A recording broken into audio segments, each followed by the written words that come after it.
Hello बच्चों, आपका स्वागत है चिल्ड्रन चॉइस एकेडमी में। तुम्हें बच्चे सिलेक्शन एक्सप्रेस का ये लेक्चर नंबर 3 है और इसमें हम करने वाले हैं सेल स्ट्रक्चर एंड फंक्शन। इससे आपके को एग्जाम में क्वेश्चन आए हुए हैं और इस बार भी आने की पॉसिबिलिटी है। इसके अंदर मैं जितना क्वेश्चन करवाऊंगा बस उतना कर लीजिए। इससे बाहर आपको कुछ भी करने की ज़रूरत नहीं है। अगर क्वेश्चन अगर आना भी होगा इस चैप्टर से तो इससे बाहर से तो किसी हाल में नहीं आएगा। ठीक है भाई, तो चलिए फिर स्टार्ट करते हैं मेरे भाई। हमारा सिंपल सा एक रूल होता है, आप सब जानते होंगे। जैसे क्वेश्चन आपके सामने आए आप क्या करेंगे भाई, वीडियो को ईमानदारी पूर्वक पॉज कर लेंगे। पॉज करने के बाद आप पहले खुद से उस क्वेश्चन को ट्राई करेंगे, देन उसके बाद आपको सॉल्यूशन देखना होता है। तो ये फर्स्ट क्वेश्चन है तो इसका मुझे आंसर दीजिए ईमानदारी से। क्या भाई, dash is the structure and functional unit of life. बहुत ही आसान सा क्वेश्चन, बच्चों वाला क्वेश्चन है। बताइए किसको इसमें से हम इसको न्यूक्लियस को structure and functional unit of life कहते हैं, या सेल को, या एग को, या जाइगोट को। हम सब जानते हैं जो सेल जो होता है वो structure and functional unit of life होता है। आसान क्वेश्चन था, आसान से स्टार्ट वैसे करना भी चाहिए। आइए देखते हैं। और ऑलरेडी मैंने आपको जाइगोट के बारे में बता रखा है, एग के बारे में बता रखा है, हर चीज के बारे में मैंने आपको बता रखा है। लेक्चर में फर्स्ट और सेकंड आप जरूर देख लेना, बेहतरीन तरीके के वहाँ पे क्वेश्चन मैंने करवाए हैं। इसी टाइप से इस चैप्टर में आपको बहुत बेहतरीन क्वेश्चन में करवाऊंगा।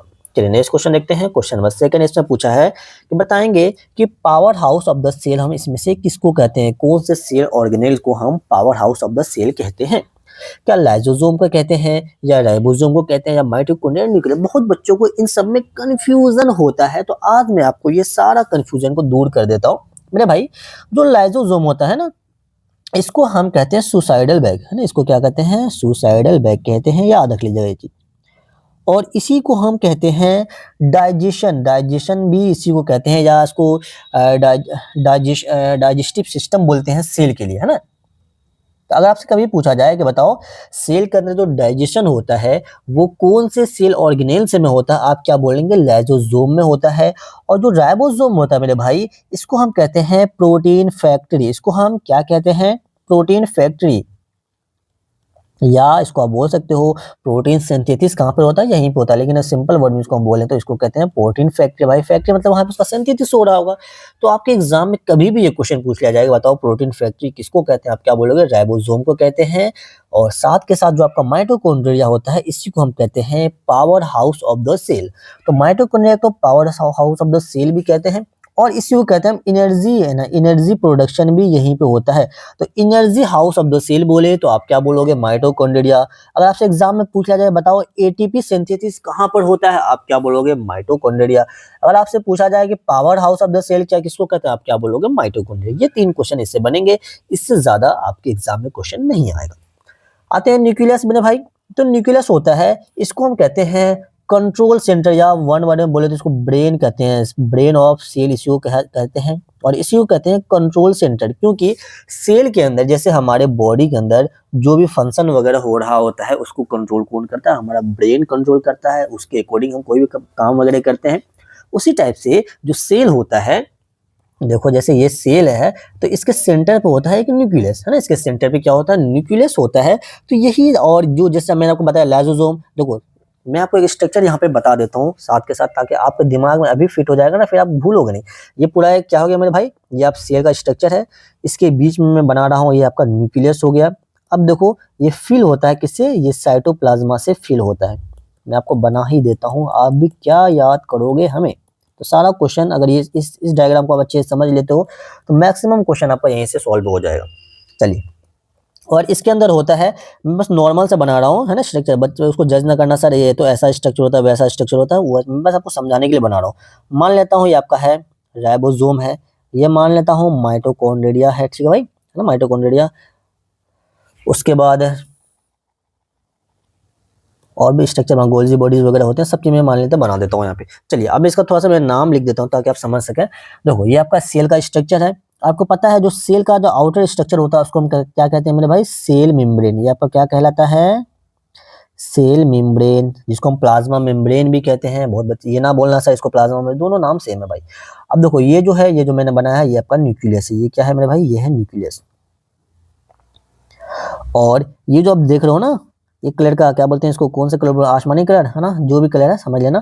तो इसको हम कहते हैं, यही आपका कहता है साइटोप्लाज्मा, साइटोप्लाज्मा।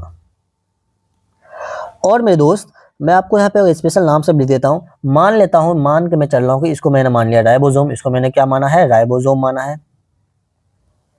और इसको मैं मान लेता हूँ कि ये आपका है गोल्जी बॉडी, ये क्या है, गोल्जी बॉडी। इसको मान लेता हूँ ये है आपका माइटोकॉन्ड्रिया, है ना, माइटोकॉन्ड्रिया है, MITO लिख देता हूँ सिर्फ।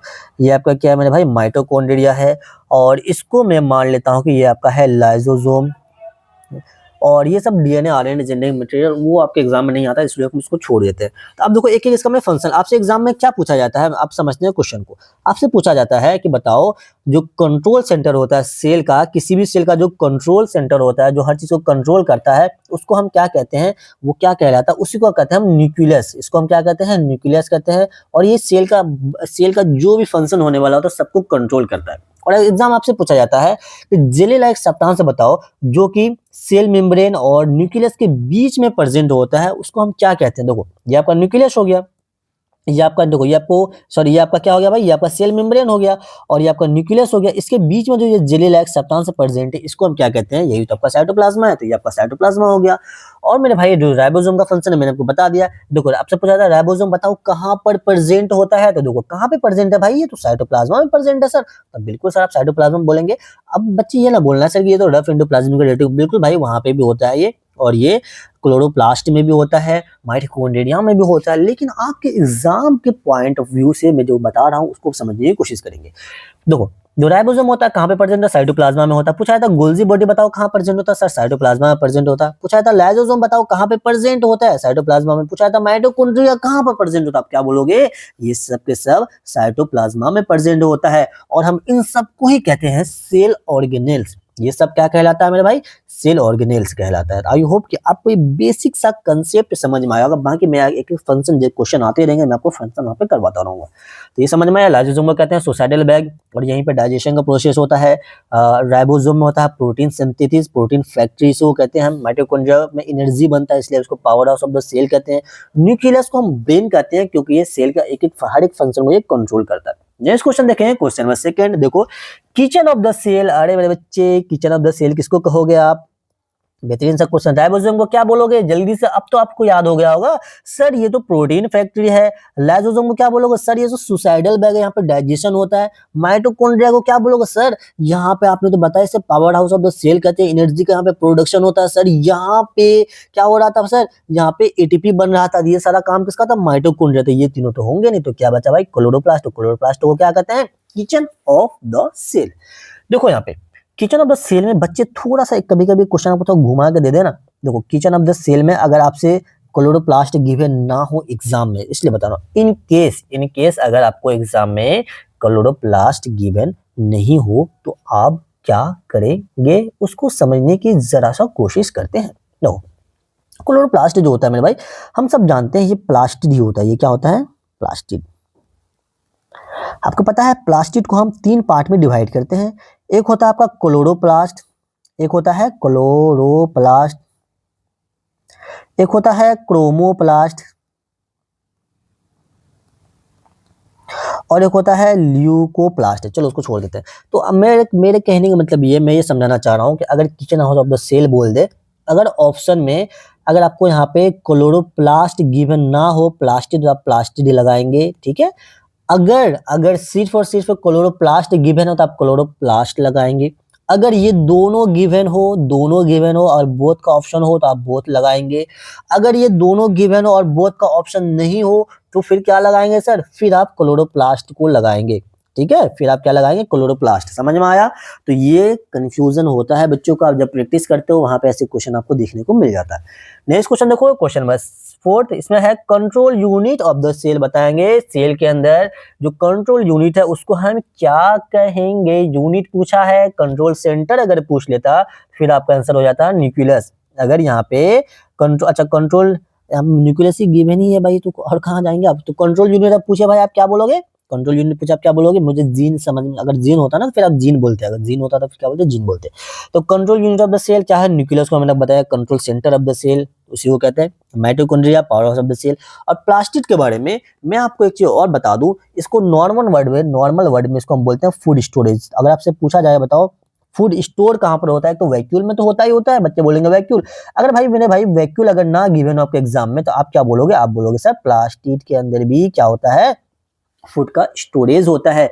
मैंने अभी आपको 3 टाइप बताया ना, क्लोरोप्लास्ट, क्रोमोप्लास्ट एंड ल्यूकोप्लास्ट। जो ल्यूकोप्लास्ट होता है उसके अंदर मेन जो फंक्शन होता है उसका स्टोरेज का ही फंक्शन होता है। अब मुझे बताएंगे, अब इसमें से आपसे पूछ लिया जाता है कि बताओ सेल वॉल जो होता है वो किसका आउटर कवरिंग है? तो ये ध्यान रखना, सेल वॉल के बारे में मैं आपको लिख देता हूं। क्या ये एनिमल के अंदर प्रेजेंट होता है?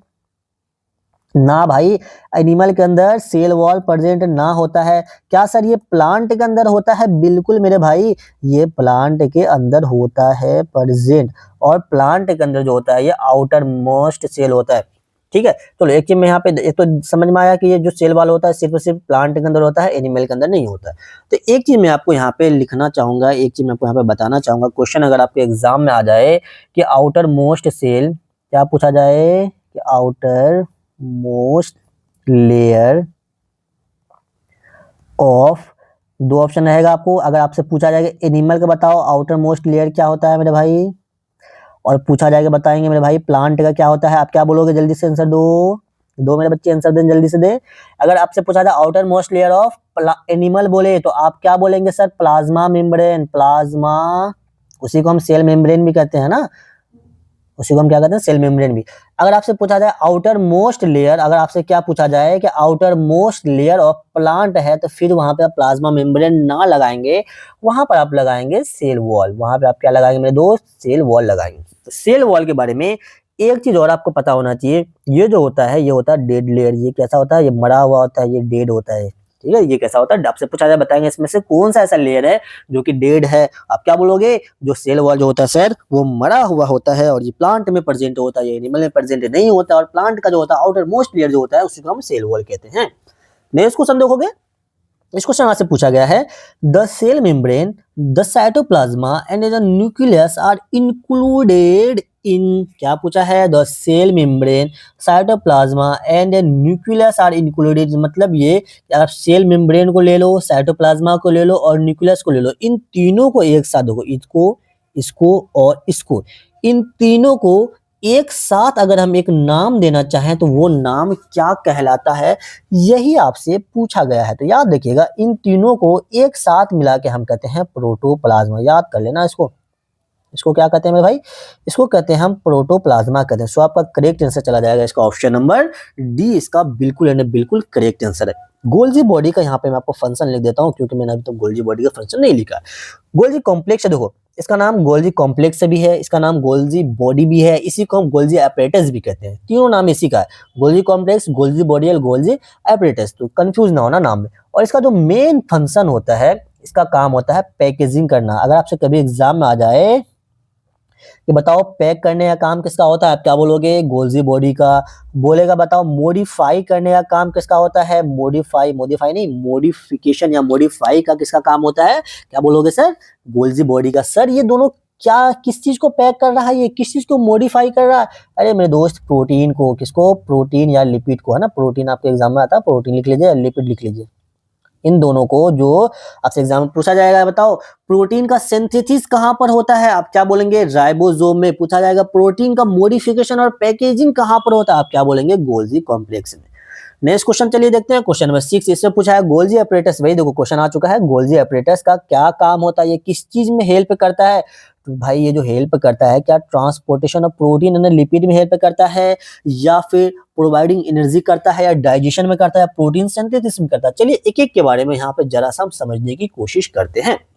देखो प्रोटीन एनर्जी प्रोडक्शन के बारे में मैंने आपको क्या बताया था? माइटोकॉन्ड्रिया, माइटो से लिख दूं, कोई दिक्कत ना सर। डाइजेशन बताओ कहां पर, सेल के कौन से पार्ट में डाइजेशन हो रहा था? सर अभी तो आपने बताया लाइसोसोम में हो रहा था, यहाँ पे लाइसोसोम में हो रहा था सर।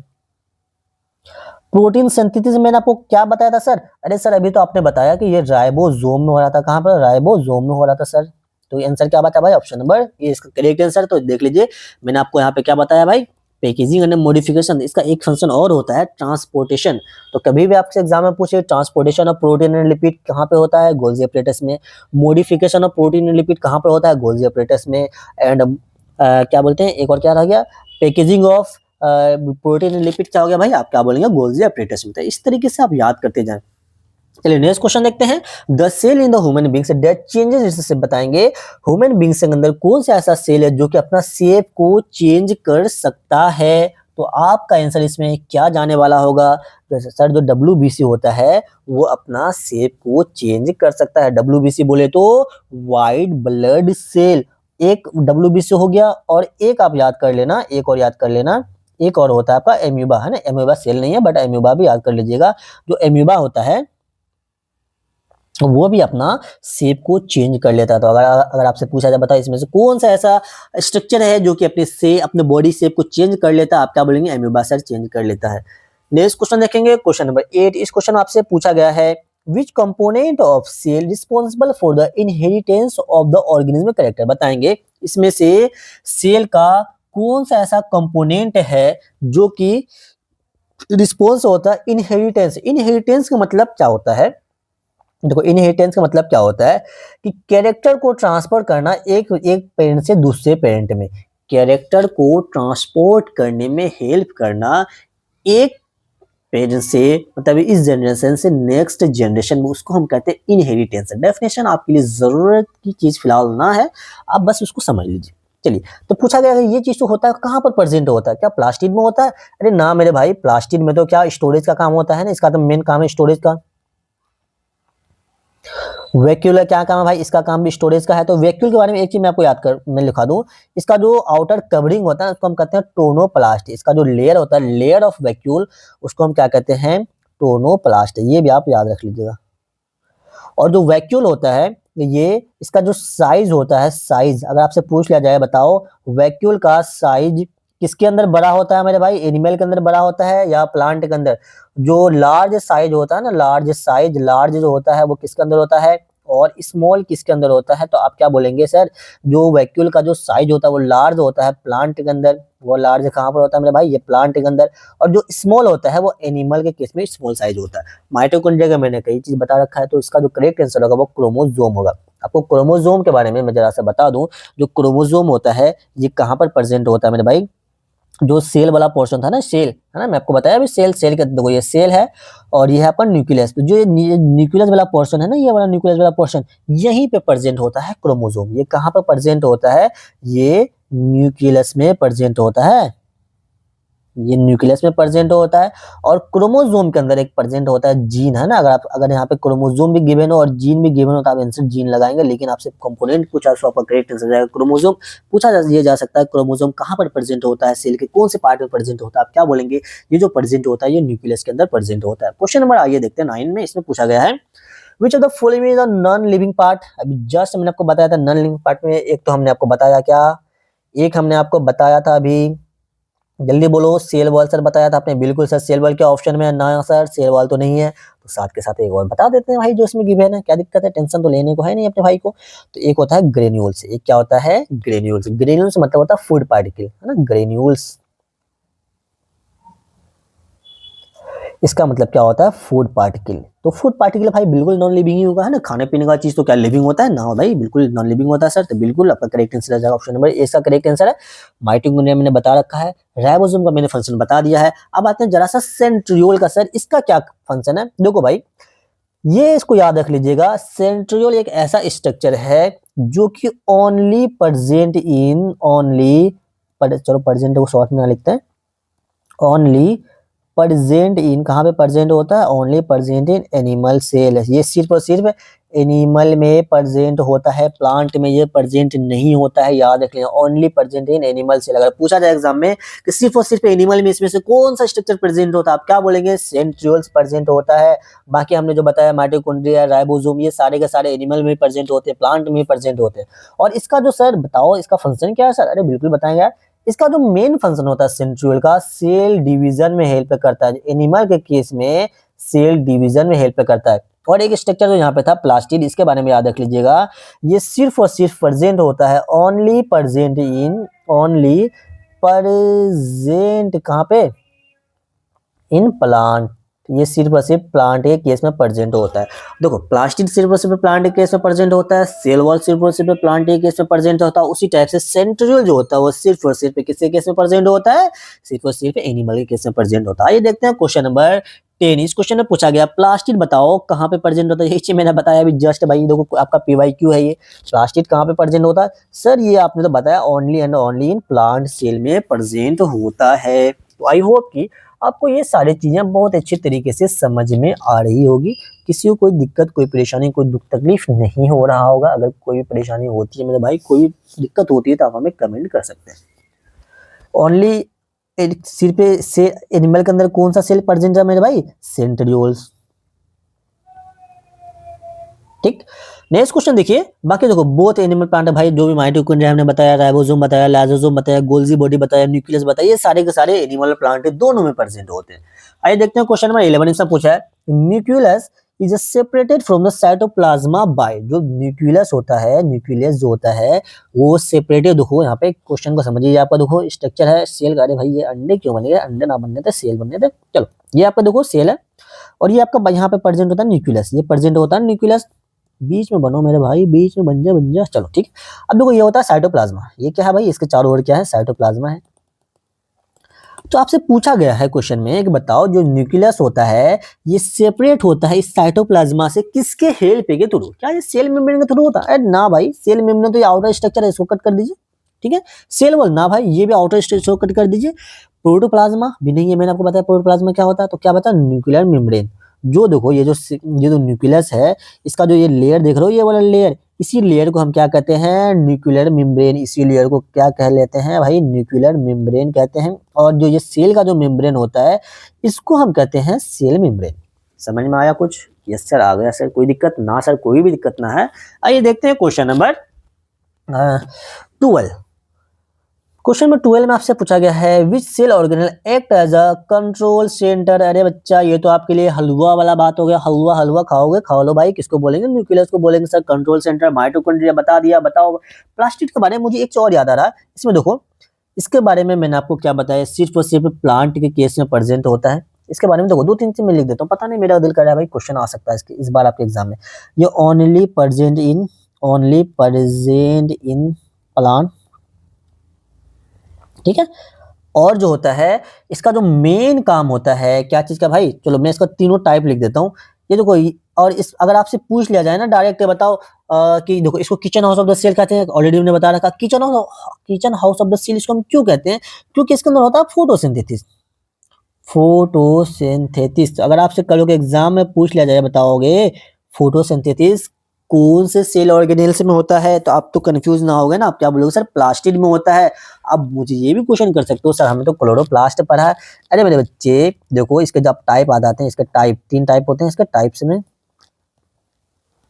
इसके कितने टाइप में भाई, 3 टाइप। एक होता है क्लोरोप्लास्ट, एक होता है क्रोमोप्लास्ट, एक होता है ल्यूकोप्लास्ट। अब यहाँ ध्यान रखना जो इसका जो क्लोरोप्लास्ट है तो यहीं पे होता है फोटोसिंथेसिस, है ना, यहाँ पे क्या होता है फोटोसिंथेसिस। और जो क्रोमोप्लास्ट है ये इसको कलर प्रोवाइड करता है। अगर आपसे क्वेश्चन पूछा जाए बताओ कि कौन सा ऐसा सेल ऑर्गेनेल्स है जो कि कलर प्रोवाइड करता है, आप क्या बोलोगे सर प्लास्टिड करता है। अगर आप डायरेक्ट क्वेश्चन में ये दे दिया जाए, अगर क्वेश्चन वो डायरेक्ट ना दिया जाए तो आप क्या बोलोगे सर क्रोमोप्लास्ट करता है। स्टोरेज का क्या काम है भाई, बस आपसे टाइप से ना पूछते हैं तो मैं आपको क्या कहता हूँ ना, तो आप प्लास्टिड के बारे में मैं यहाँ पे चलो लिख देता हूँ। तो आपको प्लास्टिड के बारे में क्या क्या पता होना चाहिए। प्लास्टिड के बारे में सबसे पहला कि प्लास्टिड में होता है फोटोसिंथेसिस। प्लास्टिड में क्या होता है भैया, फोटोसिंथेसिस। और इसका मेन फंक्शन होता है स्टोरेज का, ठीक है। ये कलर भी प्रोवाइड करता है कहीं ना कहीं। और ये सिर्फ प्लांट के केस में होता है। ये सारी चीज आपको पता होनी चाहिए किसके बारे में मेरे भाई, प्लास्टिड के बारे में पता होना, इतना याद कर लेना, ठीक है। आइए देखते हैं question number 13। In eukaryote all space inside the cell membrane but outside the nucleus is gel like structure है। जेल लाइक स्ट्रक्चर आ गया ना, क्या बोलोगे भाई साइटोप्लाज्मा। तो साइटोप्लाज्मा कैसा होता है, जेल लाइक स्ट्रक्चर होता है। चलिए नेक्स्ट क्वेश्चन देखते हैं question number 14। The small spherical body inside the nucleus is called. अब मुझे बताएंगे, देखो ये आपका क्या है सर ये है सेल, ये क्या है सर, ये न्यूक्लियस है सर, ये देखो ये क्या, ये देखो ये सेल मेम्ब्रेन था और ये न्यूक्लियर मेम्ब्रेन था, ये था साइटोप्लाज्मा, ये क्या था साइटोप्लाज्मा। आपसे पूछा है small spherical body inside the nucleus, nucleus के अंदर जो स्मॉल स्फेरिकल बॉडी होते हैं, स्मॉल स्फेरिकल बॉडी होते हैं, उसका क्या नाम होता है? क्या माइटोकॉन्ड्रिया होगा ना? मैंने माइटोकॉन्ड्रिया के बारे में क्लियर कट आपको बताया है, वो कहाँ पे होता है भैया, वो तो साइटोप्लाज्म होता है, उसको तो पहले कट कर दीजिए।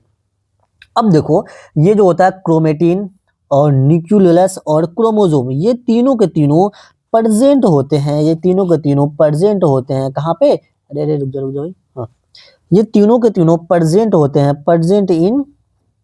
आपसे डायरेक्ट क्वेश्चन ये पूछ लेता है, बताओ क्रोमेटिन कहाँ पे प्रेजेंट है, न्यूक्लियस कहाँ पे प्रेजेंट है, क्रोमोसोम कहाँ पर प्रेजेंट है? तो प्रेजेंट इन न्यूक्लियस, ठीक है भाई, प्रेजेंट इन न्यूक्लियस। आपसे फिलहाल आप देखते हैं, अब आते हैं क्वेश्चन पे, स्मॉल स्पेरिकल बॉडी अगर आपसे स्पेशल पूछा जाए कि स्पेरिकल बॉडी ही मुझे बताएं, तो स्पेरिकल बॉडी इसको मुझे कहते हैं, वो आपका कहलाता है न्यूक्लियस कहलाता है, वो क्या कहलाता है? न्यूक्लियस कहलाता है, इसको याद रखिएगा।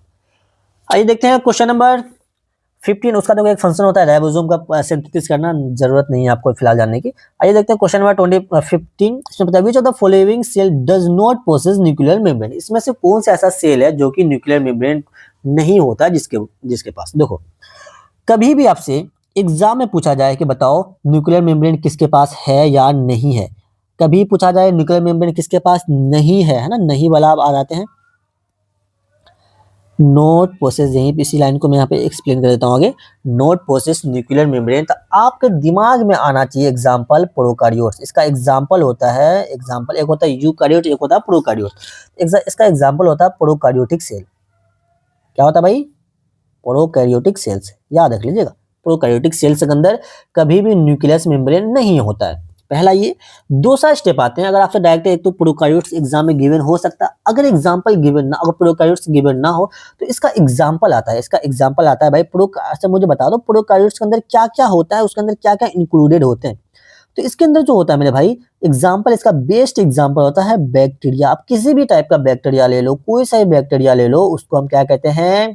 प्रोकारियोट्स कहते हैं। तो याद रख लीजिएगा, कभी भी एग्जाम में पूछा जाए बताओ बैक्टीरिया किस नेचर का, तो आप क्या बोलेंगे? Prokaryotic cell. क्या बैक्टीरिया के अंदर न्यूक्लियस मेम्ब्रेन होता है? नहीं सर, इसके अंदर नहीं होता है, ये प्रोकैरियोटिक होता है, ठीक है। तो बैक्टीरिया का एग्जाम्पल आपको खोजना है, जैसे बैक्टीरिया का ब्लू ग्रीन एल्गी आपके एग्जाम में गिवन होता है ना, तो इसका करेक्ट आंसर क्या हो जाएगा? ऑप्शन नंबर इसका सी, ब्लू ग्रीन एल्गी क्या है भाई? बैक्टीरिया है।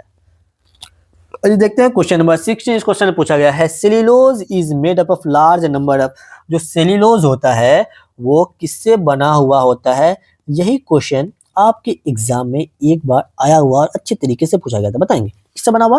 क्या वो स्टार से बना हुआ? ना भाई, ये जो याद रख ली डायरेक्ट भाई, जो सेल्यूलोज होता है वो ग्लूकोज से बना होता है, सिंपल वर्ड है, ज्यादा इसको कॉम्प्लिकेट नहीं करता है, ग्लूकोज से बना हुआ होता है। और जो सेल्यूलोज है ये कहाँ पे प्रेजेंट होता है भैया? ये प्लांट सेल में प्रेजेंट होता है, किसमें? प्लांट सेल वॉल में भी यही पाया जाता है। प्लांट सेल वॉल जो होता है ना, उसके अंदर सेल्यूलोज प्रेजेंट होता है। देखते हैं जीन्स आर लोकेटेड इन, बताएंगे जीन्स कहाँ पे लोकेटेड होता है भैया? जो जीन्स होता है, जीन्स जो होता है वो कहाँ पर लोकेटेड होता है? ये जो लोकेटेड होता है मेरे दोस्त, वो क्रोमोसोम। मुझे बताओ, देखो अगर ये आंसर आपको पता नहीं था, मान लेते हैं आपने जीन्स के बारे में नहीं पढ़ा, कुछ भी नहीं पढ़ा, मुझे बताओ क्या प्लास्टिक में हो सकता है यार? मैंने आपको प्लास्टिक के बारे में टू जेड डिटेल बता दिया है, तो नहीं सर प्लास्टिक में नहीं होगा। साइटोप्लाज्म हो सकता है? ना सर। लाइसोसोम हो सकता है? ना सर। तो क्या बचा भाई? क्रोमोसोम बचा ना, तो क्रोमोसोम में प्रेजेंट होगा, बिल्कुल सर। अब देखो, जो अगर आपसे चलो अगर ये क्वेश्चन एक बार आ चुका है तो फिर आपके एग्जाम में इससे थोड़ा सा हायर लेवल पे पूछा जा सकता है। तो एक तो देखो ये प्रेजेंट होता है क्रोमोसोम में प्रेजेंट है, क्रोमोसोम कहाँ पर प्रेजेंट है? न्यूक्लियस में प्रेजेंट है। तो ये भी कहाँ प्रेजेंट होगा भाई? ये भी आपका न्यूक्लियस में प्रेजेंट होगा। अगर आपसे अगर क्रोमोसोम नहीं होता तब तो न्यूक्लियस बोलते हैं ना, न्यूक्लियस में प्रेजेंट है। अगर आपसे देखो यहाँ पे पूछा जाए जो जीन्स होता है ना, इसको यूनिट ऑफ हेरिडिटी बोलते हैं। इसको हम क्या बोलते हैं मेरे भाई? इसको हम बोलते हैं unit of heredity, unit of heredity, heredity बोलते हैं इसी को। ये लोकेटेड होता है क्रोमोसोम में, है ना। लोकेटेड कहाँ पे होता है? क्रोमोसोम में होता है, और ये प्रेजेंट होता है न्यूक्लियस में। तो याद रखिएगा इसके बारे में 3 पॉइंट। लोकेटेड, अगर लोकेटेड पूछे तो फिर आप बोलेंगे क्रोमोसोम। आपसे पूछे प्रेजेंट कहां पर, आप क्या बोलेंगे? न्यूक्लियस। आइए नेक्स्ट क्वेश्चन देखते हैं, क्वेश्चन नंबर 18, अच्छा सा क्वेश्चन है ये। इसको समझते हैं, पहले स्टेटमेंट को पढ़ते हैं carefully. Statement, amoeba is a unicellular organism. जो एमीबा है वो यूनिसेलुलर ऑर्गेनिज्म है। बिल्कुल सर, एमीबा जो है वो यूनिसेलुलर ऑर्गेनिज्म में ही आता है। और एमीबा देखो एक चीज याद रख लेना इसके बारे में, जो एमीबा है ये यहाँ पे ना, इसको यहाँ पे जो एमीबा है मेरे भाई, ये यूनिसेलुलर ऑर्गेनिज्म है। और देखो a white blood cell can be change its shape. और जो व्हाइट ब्लड सेल है क्या वो अपना शेप को चेंज कर सकता है? बिल्कुल सर, मैंने तो बताया अभी, जो डब्ल्यूबीसी है वो अपने शेप को चेंज कर सकता है। मतलब दोनों स्टेटमेंट अपने आप में क्या है भाई, करेक्ट है। ओनली स्टेटमेंट 1 ये भी करेक्ट है, ये भी, मतलब इसका करेक्ट हो जाएगा ऑप्शन नंबर सी इसका करेक्ट है। ध्यान रखना, जो एम्यूबा है ये भी अपना शेप को चेंज कर सकता है, ये भी अपने शेप को चेंज कर सकते हैं। देखते हैं question number 19, unit of inheritance. देखो डायरेक्ट क्वेश्चन पूछा, यूनिट ऑफ इनहेरिटेंस बताएंगे इसमें से क्या होगा। यूनिट ऑफ इनहेरिटेंस मैंने आपको क्या बताया था कि अगर अगर अगर अगर क्रोमोसोम गिवन ना हो, और सॉरी अगर क्रोमोसोम भी गिवन और जीन भी गिवन हो, आप क्या बोलेंगे सर? जीन। जीन को हम कहते हैं unit of inheritance, unit of heredity, सारा वर्ड इसी के लिए यूज करते हैं। ठीक है भाई, कोई दिक्कत, कोई परेशानी, कोई दुख, कोई तकलीफ नहीं, बिल्कुल नहीं। अब न्यूक्लियस हो गया, क्रोमोसोम हो गया और जीन हो गया, ये तीनों के तीनों प्रेजेंट होते हैं। ये जो न्यूक्लियस गिवन है वहां पे ये प्रेजेंट होते हैं। ठीक है भाई, आई होप कि आपको सारी चीज समझ में आ रही होगी यार। अगर समझ में आती है तो वीडियो को जरूर शेयर किया, जब आप लोग शेयर नहीं करते हो तो दोस्तों के साथ जरूर शेयर किया भाई। चलिए क्वेश्चन नंबर 20 देखिए, the projection of varying length production out of the amoeba body बताएंगे। देखो देखो एमीबा जो होता है ना, एमीबा, तो इसके बॉडी में ना कभी कभी इस टाइप का कुछ जैसे ये देखो ये है, तो इसके कहीं कहीं पे ये इनकी जो होता है एक सूडोपोडिया नाम का स्ट्रक्चर होता है, ये इंक्रीज होता है, ये इंक्रीज इस वजह से होता है ताकि इसको कुछ खाना पीना होता है ना, तो ये इसको मॉडिफाई करते हुए उस भोजन को अपने अंदर लेता है, इसी के थ्रू लेता है सूडोपोडिया। वही आपसे पूछा है, बताओ ये जो प्रोजेक्शन इसके अंदर निकल जाता है उसको हम क्या कहते हैं? वही आपका कहलाता है सूडोपोडिया कहते हैं। इसी को हम क्या कहते हैं? सूडोपोडिया कहते हैं। और इसी का दूसरा नाम होता है क्या होता है? False feet. इसी को हम कहते हैं, अगर पूछा जाए बताओ इसमें से फॉल्स फीट के नाम से किसको जानते हैं? आप क्या बोलेंगे? सूडोपोडिया के नाम से जानेंगे। यो किसके अंदर प्रेजेंट होता है मेरे दोस्त? ये होता है एमीबा के अंदर प्रेजेंट होता है, अमीबा के अंदर प्रेजेंट होता है। ठीक है, एमीबा के अंदर होता है। और ध्यान रखिएगा, ये क्यों है, ये हेल्प किसी में करता है? इसको खाने पीने मतलब फूड वगैरह लेने में इसको हेल्प करते हैं। अब देखते हैं, all organism other than bacteria and blue green algae are known as. देखो ऑल ऑर्गेनिज्म से पूछा है, लेकिन उसमें हटा दीजिए किसको? बैक्टीरिया को और ब्लू ग्रीन एल्गी को। अगर आप हटा देते हैं यहाँ पे बैक्टीरिया को एंड ब्लू ग्रीन एल्गी को हटा देते हैं, बताओ उस ऑर्गेनिज्म को हम क्या कहते हैं? मैंने आपको अभी बताया था, एक होते हैं प्रोकार्योटिक, एक होते हैं यूकार्योटिक। जो प्रोकार्योटिक होते हैं मेरे दोस्त, उसी को हम कहते हैं प्रोकार्योटिक। का एग्जाम्पल क्या था? बैक्टीरिया था। तो बैक्टीरिया क्या हो गया भाई? प्रोकार्योटिक हो गया। लेकिन उसको कह रहा है उसको हम हटा दो, उसको हटा दो तो फिर क्या बचेगा भाई? यूकार्योटिक बचेगा। आपका करेक्ट आंसर जाएगा इसका ऑप्शन नंबर सी। अगर बैक्टीरिया सिर्फ जो होता है वो प्रोकैरियोटिक होता है, अगर बैक्टीरिया को हम हटा देते हैं तो वो आपका कहलाता है यूकार्योटिक कहलाता है। ठीक है, किसी को कोई दिक्कत तो नहीं हो रहा है? अगर भाई किसी को, मेरे बच्चे को, किसी को कोई सा जरा सा भी दिक्कत हो रहा है तो आप हमें कमेंट जरूर कर सकते हैं। आइए जरा सा वायरस के बारे में देख ही लेते हैं। अब तक हमने वायरस के बारे में कुछ ना देखा है, इसके बारे में 2-3 पॉइंट याद रख लेना, 2-3 पॉइंट याद रख लेना, ज्यादा याद करने की जरूरत नहीं है। आपसे पूछा जा सकता है, बताओ नॉन सेलुलर ऑर्गेनिज्म इसमें से कौन सा है? नॉन सेलुलर ऑर्गेनिज्म अगर आपसे पूछा जाए कभी भी, आप बोलेंगे वायरस है। इसका देखो ये जो होता है एक कनेक्टिंग लिंक होता है, कनेक्टिंग लिंक होता है between living and non living, living and non living. ये थोड़ा एक स्टेप ज्यादा हो गया तो, लेकिन आपके लिए पता होना चाहिए भाई, जो लिविंग और नॉन लिविंग होता है उसके बीच का कनेक्टिंग लिंक होता है ये। और साथ के साथ इसके बारे में याद रख लीजिएगा। ये देखो आप बताएंगे सर ये तो नॉन, तो लिविंग कैसे है सर? देखो ये जब बॉडी के अंदर चला जाता है ना, बॉडी के अंदर जब होस्ट बन के जाता है तो फिर लिविंग हो जाता है, और बॉडी से बाहर जाती है नॉन लिविंग हो जाता है। इसलिए इसको हम कहते हैं connecting link between living and non living. अरे भाई नॉन इसे लिख दिया, नॉन लिविंग। ठीक, बाकी न्यूक्लियर मेम्ब्रेन में आपको बता दिया भाई, जो न्यूक्लियस का जो लेयर होता है उसको हम न्यूक्लियर मेम्ब्रेन कहते हैं। आइए देखते हैं क्वेश्चन नंबर 22। इस क्वेश्चन आपसे पूछा गया है, क्या है? Thread like structure. भाई थ्रेड लाइक स्ट्रक्चर बताएंगे क्या होता है इसमें से? जो भाई क्रोमोसोम होता है वही क्या होता है? थ्रेड लाइक स्ट्रक्चर होता है। समझ में आया? कोई दिक्कत, कोई परेशानी? अगर देखो यहाँ पे जीन, और जीन को क्या कहेंगे? Unit of inheritance. जीन को क्या बोलेंगे भैया मेरे? देखो इसको ना हम थोड़ा सा अच्छे से समझते हैं। आपको न्यूक्लियस हो गया, डीएनए हो गया, जीन हो गया, क्रोमोसोम, ये तीनों के चारों प्रेजेंट होते हैं कहाँ पे भाई? क्या बोलेंगे सर? ये चारों के चारों प्रेजेंट होता है न्यूक्लियस में। उसके अलावा आप कहीं मत जाना, न्यूक्लियस में ही जाना। ये सेल है, ये सेल का बीज ये न्यूक्लियस है, यहीं पे प्रेजेंट होता है, यहीं पे जाना, ज़्यादा दूर नहीं जाना आपको, प्रेजेंट होता है वहाँ पे। अब देख लो एक-एक फंक्शन में बहुत बड़े ऑप्शन आ चुके हैं। जो न्यूक्लियस होता है वो बनाता है, ये सिंथेसिस करता है राइबोसोम को। अगर आपसे पूछा जाए कि राइबोसोम को बनाने वाला स्ट्रक्चर कौन-सा है, आप क्या बोलोगे? न्यूक्लियस है। डीएनए क्या होता है? केमिकल मटेरियल होता है, उसको आप छोड़ दीजिए। जीन के बारे में आपसे पूछा जाता है, जीन के बारे में पूछा जाता है। बताओ जीन क्या है? ये मैंने एक बार क्वेश्चन आ भी चुका है ना, मैंने अभी करवाया था। ये यूनिट ऑफ इनहेरिटेंस होता है, यूनिट ऑफ इनहेरिटेंस होता है, या यूनिट ऑफ हेरिडिटी लिख लीजिए आप, यूनिट ऑफ हेरिडिटी।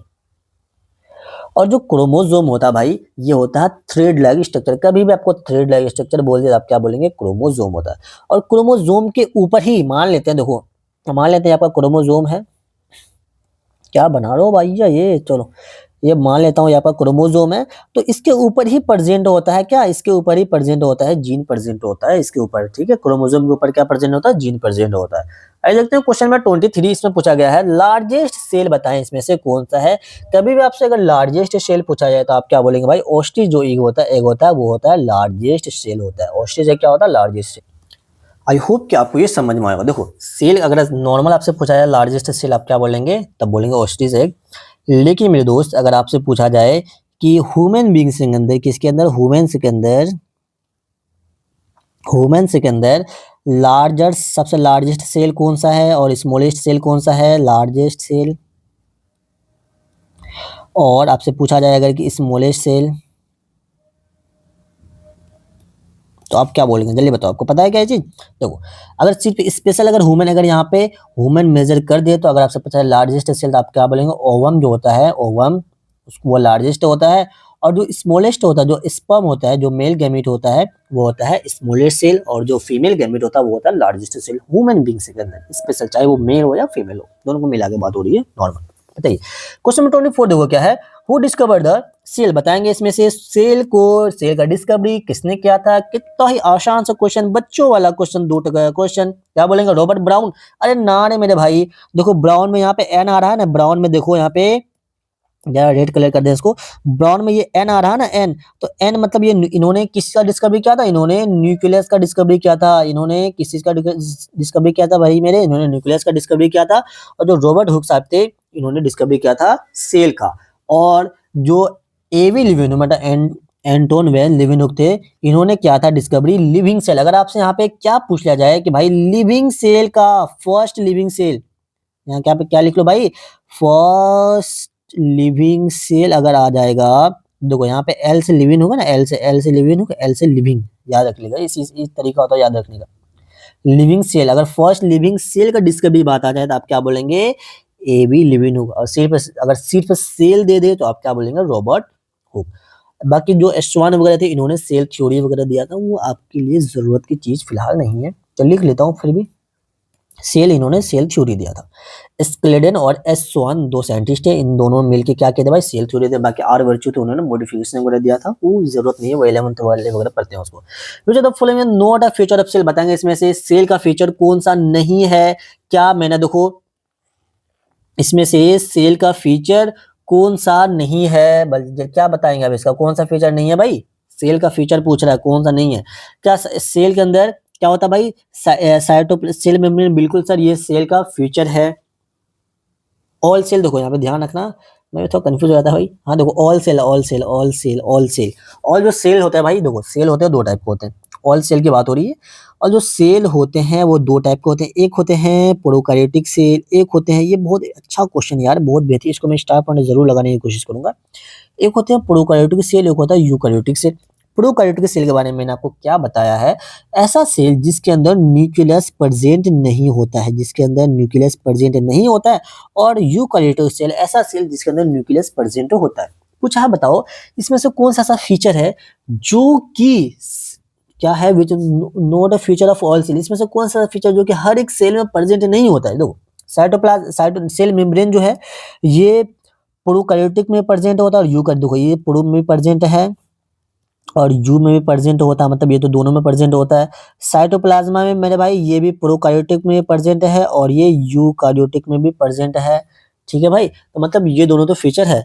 लेकिन अगर आप आएंगे, जो न्यूक्लियस होता है वो सिर्फ और सिर्फ प्रेजेंट होता है यूकैरियोटिक में, ये ओनली प्रेजेंट इन, ये देखो ये ओनली प्रेजेंट होता है किसमें, यूकैरियोटिक में। उसी टाइप से जो माइटोकॉन्ड्रिया है ये भी ओनली प्रेजेंट इन यूकैरियोटिक में। इसलिए इस क्वेश्चन का जो आंसर जाएगा ये न्यूक्लियस एंड माइटोकॉन्ड्रिया दोनों जाएगा, दोनों जाएगा। लेकिन एक चीज ध्यान रख लीजिएगा, इन दोनों में भी जो बेस्ट ऑप्शन जाएगा इसका ऑप्शन नंबर सी जाएगा, क्योंकि कुछ ऐसे फीचर होते हैं माइटोकॉन्ड्रिया का जो कि प्रोकैरियोटिक जैसा, देखो इसका जो कुछ ऐसे फीचर होते हैं जो कि प्रोकैरियोटिक जैसा सिमिलर होता है, जैसे कि इसके पास भी 70S आरएनए होता है और बैक्टीरिया के अंदर भी 70S आरएनए होता है, इसके पास खुद का डीएनए होता है और बैक्टीरिया के पास भी खुद का डीएनए होता है। ये क्वेश्चन थोड़ा टफ लेवल का था, है ना, थोड़ा सा लेवल अप क्वेश्चन था ये, लेकिन आपके एग्जाम में आया हुआ था। आप ध्यान रखिए, अगर आपके एग्जाम में फिर से दोनों ये क्वेश्चन सेम आ जाए तो आप वहां पे न्यूक्लियस टिक लगा कर आएंगे, माइटोकॉन्ड्रिया नहीं लगाएंगे। चलिए नेक्स्ट क्वेश्चन देखते हैं। Which type of cell have, तो मेरा काम था भाई मैं सिर्फ ऊपर ऊपर न्यूक्लियस बता के भी जा सकता था, लेकिन आपका कंसेप्ट भी साथ के साथ कुछ ना कुछ क्लियर होना चाहिए ताकि आप आगे पढ़ोगे तो समझ में आएगा ये सारी चीजें। विच टाइप ऑफ सेल है वेल डिफाइंड, बताएं इसमें से कौन से सेल के पास वेल डिफाइंड न्यूक्लियस प्रेजेंट होता है। सर वो तो न्यूक्लियस किसके पास था भाई, यूकैरियोटिक के पास था, और जो प्रोकैरियोटिक के पास उसके पास न्यूक्लियस नहीं होता है। आइए देखते हैं question number 27। The genetic material in prokaryotic cell, बताएंगे जो जेनेटिक मटेरियल है वो कहाँ पर प्रेजेंट होता है प्रोकैरियोटिक सेल के अंदर। मैंने कई बार बताया भाई वो न्यूक्लियोइड के अंदर प्रेजेंट होता है। देखो ये सेल है, सेल के अंदर ये न्यूक्लियस होता है, इसके अंदर न्यूक्लियोलस होता है, न्यूक्लियोलाइड होता है, क्रोमोसोम होता है, जीन, देखो जो भी थोड़ा अटपटा सा लगे ना वही आप लगा देना। जो न्यूक्लियोलाइड है, न्यूक्लियोलाइड है, इसके पास जेनेटिक मटेरियल प्रेजेंट होता है, जेनेटिक मटेरियल जैसे कि डीएनए आरएनए जो प्रेजेंट होते हैं ना इसी के अंदर प्रेजेंट होते हैं। चलिए नेक्स्ट क्वेश्चन देखेंगे। Outermost covering of animal cell, देखो एनिमल सेल का पूछा है ना, आउटर क्या आप सेल वाल लगाओ ना भाई, सेल वाल जो होता है आउटर कवरिंग मोस्ट ये होता है प्लांट सेल के अंदर। ये किसी केस की बात हो रही है, ये होता है प्लांट के अंदर। और जो सेल मेम्ब्रेन है ये होता है एनिमल के अंदर होता है। साइटोप्लाज्मा तो कोई ऐसा मेम्ब्रेन है नहीं, ये तो जेली लाइक सब्सटेंस, ये कैसा भैया, ये जेली लाइक सब्सटेंस होते हैं। और न्यूक्लियस तो दोनों के अंदर होते हैं, वो आउटर कवरिंग नहीं होता, अंदर अंदर की बात है। तो सो करेक्ट आंसर है एनिमल पूछा है, आपका आंसर हो जाएगा ऑप्शन नंबर बी। क्वेश्चन नंबर 29 देखेंगे। अब इसमें देखो पूछा गया डायरेक्ट क्वेश्चन आपके एग्जाम में आए हुए हैं कि बताएं इसमें से कौन सा ऐसा ऑर्गेनेल है जो कि हेल्प करता है किसमें, फोटोसिंथेसिस करवाने में हेल्प करते हैं। तो देखो माइटोकॉन्ड्रिया किस चीज में हेल्प करता है भाई, ये देखो यहाँ पे आप फोटोसिंथेसिस एस्पेक्ट से मैं आपको बता देता हूँ यार, रिस्पेक्ट नहीं है एस्पेक्ट से बताता हूँ। तो माइटोकॉन्ड्रिया होता है वो रेस्पिरेशन, जो प्लांट के अंदर आपने पढ़ा होगा ना, प्लांट में भी रेस्पिरेशन होता है, पढ़ा है कि नहीं पढ़ा है बताओ मेरे बच्चे, पढ़ा है ना। तो रेस्पिरेशन होता है ना वो माइटोकॉन्ड्रिया में भी होता है। इसी रेस्पिरेशन के थ्रू ये बनाता है एटीपी, और इसी एटीपी को हम क्या कहते हैं, एनर्जी। इसी एटीपी को हम क्या कहते हैं, एनर्जी कहते हैं। इसी वजह से हम माइटोकॉन्ड्रिया को क्या कहते हैं, power house of cell, power house of cell कहते हैं। समझ में आया इसको, पावर हाउस ऑफ सेल क्यों कहते हैं, क्योंकि माइटोकॉन्ड्रिया के अंदर होता है रेस्पिरेशन, रेस्पिरेशन से बनता है एटीपी, उस एटीपी को कहते हैं एनर्जी करेंसी, उस एनर्जी करेंसी की वजह से ही उसको हम कहते हैं पावर हाउस ऑफ सेल। ठीक है, बाकी गोल्जी बॉडी मैंने आपको बताया भाई ये हेल्प करता है मॉडिफिकेशन में, ये ट्रांसपोर्ट में हेल्प करता है। इनका 3 फंक्शन चलो लिख देता हूँ, तो लास्ट का क्वेश्चन आ ही गया है। तो इसका जो मेन काम होता है 3 होता है, एक होता है मॉडिफाई करना, और इसका काम होता है ट्रांसपोर्ट करना, और इसका एक काम और होता है पैक करना। ये सारा ये किस चीज को पैक कर रहा, मॉडिफाई कर रहा या ट्रांसपोर्ट कर रहा भाई मेरे, आप क्या बोलोगे सर, ये प्रोटीन को मॉडिफाई कर रहा है, लिपिड को मॉडिफाई कर रहा है, पैक कर रहा है। बाकी जो आपका क्लोरोप्लास्ट है भाई मेरे, यहीं पे होता है आपका फोटोसिंथेसिस। और क्लोरोप्लास्ट किसका पार्ट है, प्लास्टिड का है। अगर आपके एग्जाम में प्लास्टिड गिवन होता है तो फिर आप क्या लगाते, प्लास्टिड लगाते। अगर दोनों गिवन होता है फिर भी आप क्लोरोप्लास्ट लगाते। लाइसोसोम के बारे में मैंने आपको क्या बताया भाई, लाइसोसोम जो होते हैं ये होते हैं डाइजेस्टिव, और डाइजेशन होता है यहाँ पे, इसको सुसाइडल बैग कहते हैं। आइए देखते हैं क्वेश्चन नंबर 30। इसमें पूछा है which part of plant cell store food and pigment, कौन सा ऐसा प्लांट है, कौन सा ऐसा पार्ट है जो कि स्टोर करता है किसको भाई, फूड को भी स्टोर करता है, और वो स्टोर कर रहा है किसको, पिगमेंट को। तो भाई अगर ऐसा क्वेश्चन आपसे पूछे तो आप वहां पे क्लोरोप्लास्ट ना लगाना, आप क्या लगाएंगे, वैक्यूल लगाएंगे। तो बताएंगे क्लोरोप्लास्ट में क्या हो रहा है सर, फोटोसिंथेसिस हो रहा है, क्लोरोप्लास्ट के अंदर क्लोरोफिल प्रेजेंट होता है। क्लोरोप्लास्ट को हम किचन ऑफ द सेल कहते हैं। इसके बारे में चलो 3 पॉइंट लिख देता हूँ। इसको देखो, इसी को हम क्या कहते हैं भैया, इसी के अंदर होता है फोटोसिंथेसिस, फोटोसिंथेसिस की वजह से इसको हम कहते हैं किचन ऑफ द सेल। और मेरे भाई इसके अंदर क्यों ये इसके अंदर फोटोसिंथेसिस क्यों होता है? क्योंकि इसके अंदर प्रेजेंट होता है क्लोरोप्लास्ट, क्लोरोफिल प्रेजेंट होता है, ठीक है। अब आगे गोल्जी बॉडी सारी मैंने कई बार बातें कर चुकी है। आइए देखते हैं क्वेश्चन नंबर 31 इसमें पूछा which type of cell carries message in the human, बताएंगे इसमें से कौन सा टाइप का सेल होता है जो कि मैसेज को कैरी करता है ह्यूमन बॉडी के अंदर। मान लेते हैं ब्रेन से कोई मैसेज जाना होता है आपके हाथ में, तो कौन सा सेल इसको ब्रेन के मतलब वहां से मैसेज लेकर जाएगा हाथ तक? क्या मसल से ले जाएगा खुद? क्या मसल से चलता है? मसल से कभी देख लो भाई, मसल से जो आपको नजर आ रहा है वो एक ही जगह तो फिक्स है, तो वो तो मैसेज कैरी नहीं करेगा, कट कर दीजिए इसको जल्दी से। ब्लड सेल बोन, तो भाई बोन भी फिक्स होता है, ये भी मैसेज कभी कैरी नहीं करेगा। लेकिन आपका जो मैसेज को कैरी करने वाला सेल होते हैं उसको कहते हैं हम नर्व सेल कहते हैं। आपको पता है नर्व सेल का स्ट्रक्चर आप पढ़ेंगे 11th 12th में, 10th में शायद पढ़ेंगे आप, जिसका एक्सोन होता है, डेंड्राइट्स होता है, उसके बाद बॉडी सेल होते हैं, ये सारी चीज हेल्प करता है उसको मैसेज को कैरी करने में। ये 11th में भर भर के क्वेश्चन आता है। चलिए क्वेश्चन नंबर 32 इसमें देखते हैं which cell organelles known as suicidal bag. भाई मैंने कई बार बता दिया है, सुसाइडल बैग बोले तो लाइसोसोम, माइटोकॉन्ड्रिया बोले तो पावर हाउस, कंट्रोल सेंटर बोले तो भाई मेरे क्या बोलेंगे आप? Control centre. अगर आपसे बोल दिया जाए आप क्या बोलेंगे? न्यूक्लियस बोलेंगे। अब आते हैं एंडोप्लाज्मिक रेटिकुलम, फर्स्ट टाइम आया, जरा सा इसको हम देखेंगे जरा जरूर, ठीक है भाई। तो इसका जो मेन देखो एंडोप्लाज्मिक रेटिकुलम दो टाइप का होता है, इसका इसमें बस याद रख लेना ये दो टाइप का होता है। एक होता है रफ एंडोप्लाज्मिक, है ना, R R E R rough देखो आर मतलब रफ एंडोप्लाज्मिक रेटिकुलम। एक होता है स्मूथ एंडोप्लाज्मिक रेटिकुलम। जो रफ का मेन काम होता है, इसका काम होता है ये बनाना प्रोटीन का, ये भी देखो ये प्रोटीन ये भी बनाता है। अगर आपसे एग्जाम हॉल में अगर पूछा जाए बताओ रफ एंडोप्लाज्मिक प्रोटीन बनाता है या स्मूथ, आप क्या बोलेंगे? जो रफ एंडोप्लाज्मिक होता है वो प्रोटीन बनाता है। सर अभी तो आपने बताया था कि राइबोसोम प्रोटीन बनाता है सर, अब यहाँ बोल लोगे सर अरे मेरे बच्चे बता रहा हूँ ना, टेंशन क्यों ले रहे हो आप? देखो रफ ये इस वजह से होता है क्योंकि इसके ऊपर आके अटैच हो जाता है राइबोसोम। इसके ऊपर क्या का अटैच होता है? राइबोसोम इसके ऊपर आके इसके सरफेस पे आके अटैच हो जाता है। और राइबोसोम का क्या काम था? प्रोटीन बनाना। तो रफ एंडोप्लाज्मिक का क्या काम है? उसके साथ आके मिल गया, चलो भाई दोनों दोस्त मिल के प्रोटीन बनाते हैं, तो इस वजह से रफ एंडोप्लाज्मिक का काम हो जाता है प्रोटीन का सिंथेसिस करना। आई होप आपको ये चीज समझ में आया होगा। अब देखो स्मूथ इस वजह से स्मूथ होता है क्योंकि इसके पास जो राइबोसोम जो अटैच इसके पास नहीं हो रहा है, इसके पास राइबोसोम अटैच नहीं हो रहा है, इस वजह से ये स्मूथ होता है। और जब स्मूथ होता है तो ये बनाता है लिपिड। ये किस चीज का फॉर्मेशन करता है? लिपिड बनाता है। तो अगर आपसे एग्जाम में पूछ लिया जाए कि बताएंगे लिपिड का सिंथेसिस कहाँ पर होता है, आप क्या बोलेंगे? स्मूथ एंडोप्लाज्मिक रेटिकुलम में। प्रोटीन का सिंथेसिस कहाँ पर होता है? आप क्या बोलेंगे? रफ एंडोप्लाज्मिक रेटिकुलम में। आइए देखते हैं क्वेश्चन नंबर 33 इसमें पूछा है why is cell division important. जो सेल डिवीजन इंपोर्टेंट क्यों है? इट रिपेयर डैमेज टिश्यू, क्या इसके लिए इंपोर्टेंट है? क्या ये बात सही है या गलत है? बिल्कुल भाई, जो सेल डिवीजन होता है वो कहीं ना कहीं रिपेयर में हेल्प करता है, हेल्प रिप्रोडक्शन में हेल्प करता है, ग्रोथ में हेल्प करता है। सो आपका करेक्ट आंसर जाएगा ऑप्शन नंबर डी, इसको एज इट इज आप याद कर लीजिएगा। चलिए क्वेश्चन नंबर 34 देखें। क्वेश्चन 34 में पूछा है विच of the following organelles note इसमें से बताएंगे कौन सा यूनिसेलुलर नहीं है। नोट अ यूनिसेलुलर। ईस्ट जो है मेरे भाई ये आपका यूनिसेलुलर है, बिल्कुल ये है। बैक्टीरिया भी होता है। और मुझे बताएंगे क्या हाइड्रा होता है? ना, पैरामीशियम भी होता है। लेकिन आपका जो हाइड्रा होता है मेरे भाई, हाइड्रा आपका होता है मल्टी सेलुलर। ये कैसा ऑर्गेनिज्म होता है? ये कैसा होता है? ये मल्टी सेलुलर होता है। चलिए नेक्स्ट क्वेश्चन।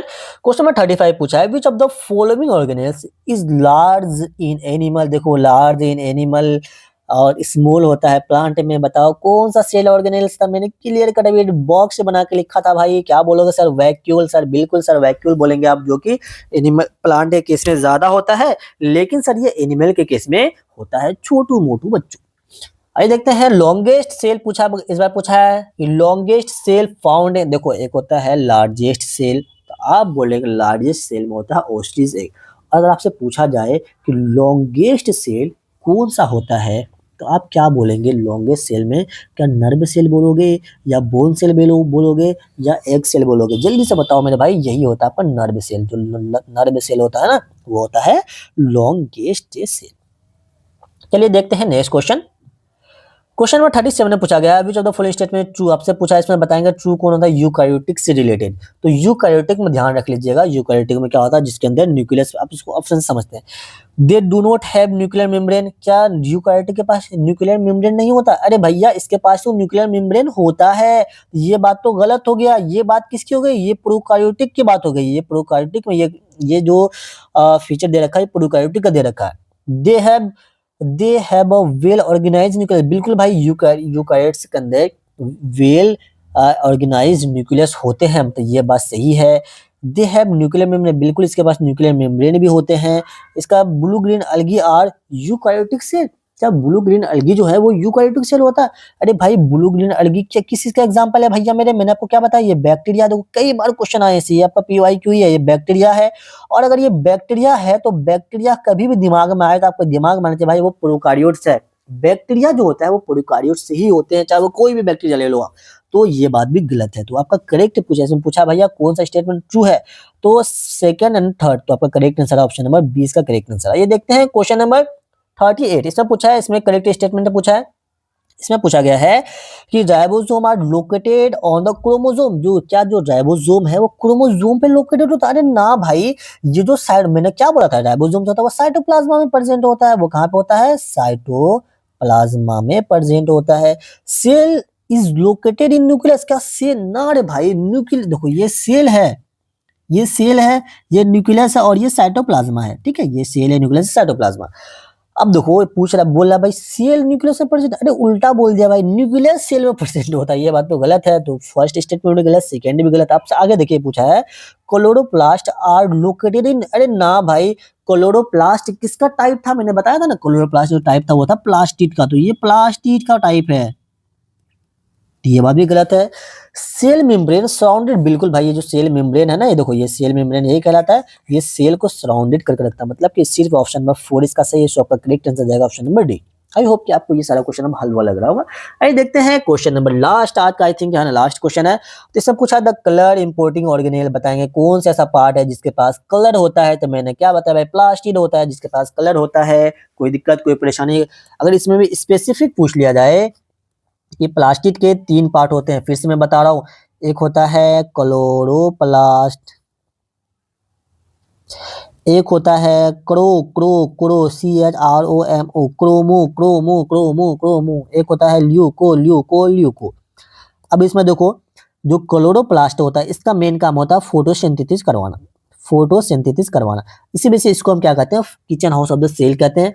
और जो क्रोमोप्लास्ट होता है इसका काम होता है कि प्लांट के अंदर जो कलरफुल देखते हो ना कोई भी फूल वगैरह, तो उसके अंदर जो होता है कि कलर प्रोवाइड करता है। ये क्या प्रोवाइड करता है भाई? कलर प्रोवाइड करता है। इसी वजह से हम प्लास्टिक को क्या कह लेते हैं कि ये कलर इंपोर्टिंग ऑर्गेनेल से भी है। और जो ल्यूकोप्लास्ट है मेरे दोस्त, इसका काम होता है बस स्टोरेज करना, इसका मेन फंक्शन होता है स्टोरेज करना। इसका कोई एक कलर लेस होते हैं, स्टोरेज करना इसका काम होता है। इसमें से प्लास्टिक को हम क्या भी ये भी कह लेते हैं कि भाई इसका काम स्टोरेज भी हो सकता है। अगर आपको इन तीनों ऑप्शन में, अगर देखो यहाँ पे कलर इंपोर्टिंग दे रखा है ना, अगर आपको ऑप्शन में प्लास्टिक भी गिवन होता और आपको क्रोमोप्लास्ट भी गिवन होता, तो फिर आपका जो आंसर जाएगा वो ऑप्शन नंबर, तो मतलब क्रोमोप्लास्ट में जाना चाहिए। ठीक है, ध्यान रखिए ये सारी चीजें। तो आई होप कि आपको ये सारे के सारे क्वेश्चन समझ में आए होंगे। और इस चैप्टर अब आपको ज्यादा कहीं से भी कोई भी क्वेश्चन करने की जरूरत नहीं है, इसको ना ही ज्यादा कहीं से पढ़ने की जरूरत है। इतना अगर आपने कर लिया तो मोर देन इनफ है। ऑलरेडी आपके एनसीईआरटी से चैप्टर रिमूव हो चुके हैं, लेकिन अगर क्वेश्चन आएंगे तो इसी से आएंगे, इससे बाहर मेरी गारंटी, एक भी क्वेश्चन आपको इससे बाहर से देखने को नहीं मिलेगा। लेकिन साथ के साथ गारंटी भाई आपको करना प्रॉमिस ये है कि भाई साथ के साथ नोट से बनाइए, कोई भी डाउट हो तो कमेंट कीजिए, और बस दोनों भाई मिलकर पढ़ते हैं। आप सिलेक्शन लीजिए, हमें खुशी होगी और क्या चाहिए। चलिए, तो वीडियो कैसा लगा कमेंट कीजिए और लाइक कीजिए, अपने दोस्तों के साथ जरूर शेयर किया कीजिए भाई। अगर चैनल में फर्स्ट टाइम आए तो अभी से सब्सक्राइब भी कर लीजिए, यहाँ तक आ ही चुके हैं आप तो। और ये है आपके भाई का इंस्टाग्राम आईडी, मतलब मेरा इंस्टा आईडी, आप मुझे चाहते हैं फॉलो कर सकते हैं, अपना डाउट शेयर कर सकते हैं। चलिए मिलते हैं फिर नेक्स्ट वीडियो में, तब तक के लिए ओके भाई, अपना ख्याल रखें और अच्छे से बस पढ़ाई करते रहें।